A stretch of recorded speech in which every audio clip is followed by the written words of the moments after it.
Preview.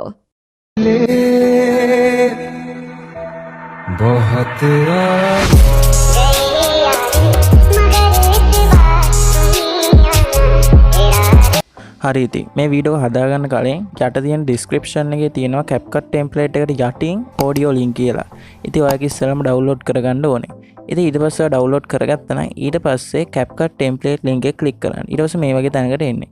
ඉතින් ඔයා කරන්න ඕනේ යට තියෙන use template in CapCut කියන එක click කරන්න. ඊට පස්සේ ටික වෙලාවක් ගිහිල්ලා ඔයාව template එකට වැටෙයි. ඉතින් ඔයා කරන්න ඕනේ ඊට පස්සේ use template කියන එක click කරන්න. ඊට පස්සේ ඔයාලා තියෙන photo එකක් select කරගන්න. next කියන එක දෙන්න. ඊට පස්සේ මේ වගේ වීඩියෝ එකක් හැදෙනවා. ඊට පස්සේ ඔයාලට තියෙන්නේ උඩ export කියලා එකක් තියෙනවා. ඊට පස්සේ export without watermark click කරලා වීඩියෝ එක save කරගන්න. හරි ඉතින් ඔයාව කෙලින්ම යන්නේ TikTok එකට. ඉතින් ඔයා back වෙලා ඉතින් ඔයාගේ තියෙන application ටික ඔක්කොම අයින් කරලා දාන්න. ඉතින් අපි දැන් කරන්න යන්නේ preview එකේ දැක්ක වීඩියෝ එකේ song එක add කරගන්න. ඉතින් ඔයාලට ඒකට කරන්න තියෙනවා ඔය CapCut application එක open කරගන්න. ඊට පස්සේ මේ වගේ එකක් එනවා ඔය එක අයින් කරලා දාන්න. ඊට පස්සේ new project කියන එක ක්ලික් කරලා අපි හදාගත්ත වීඩියෝ කුඩින්ම තියෙනවා. ඔයා ඒක add කියන එක දෙන්න. ඊට පස්සේ ඔයාලට කරන්න තියෙන මේ වීඩියෝ එකේ original sound එක අඩු කරගන්න. ඉතින් ඔයාලට ඒක කරන්න තියෙන එකපාරක් ක්ලික් කරලා වීඩියෝ කුඩ එහාට යද්දි volume කියලා තියෙනවා. ඉතින් ඔයාලට බිඳුවටම දාලා හරි ලකුණ දෙන්න.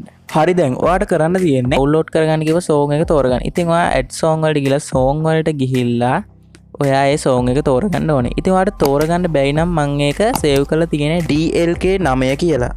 ඒකට මේ විදිහට search කරලත් ඒ song එක තෝරගන්න පුළුවන්. ඉතින් එහෙම තෝරගත්තා නම් ඔයාලට add කියන එක දෙන්න අර plus ලකුණ. ඉතින් ඒක දුන්නාට පස්සේ song එක add වෙනවා. හරි. ඔයාලට දැන් කරන්න තියෙන්නේ මේ වීඩියෝ එක හරියද බලන්න ඕන නම් ඔයාලට play කරලා මේ විදිහට බලන්නත් පුළුවන්. ඉතින් එහෙම බලලා ඉවර නම් ඔයාලට end එක මේ විදිහට delete කරලා දාන්න පුළුවන්. ඉතින් මේ වගේ song එකකට වඩා මේ වීඩියෝ එක පොඩ්ඩක් දිගට තියෙනවා. ඔයාලට ගන්න තියෙන මේ වීඩියෝ එක උඩ එකපාරක් click කරලා අර එහා තියෙන සුදු පාට icon එක මේ song එකේ අගට මේ විදිහට ඇදලා ගන්න. ඊට පස්සේ song එකේ ගානට හැදෙනවා.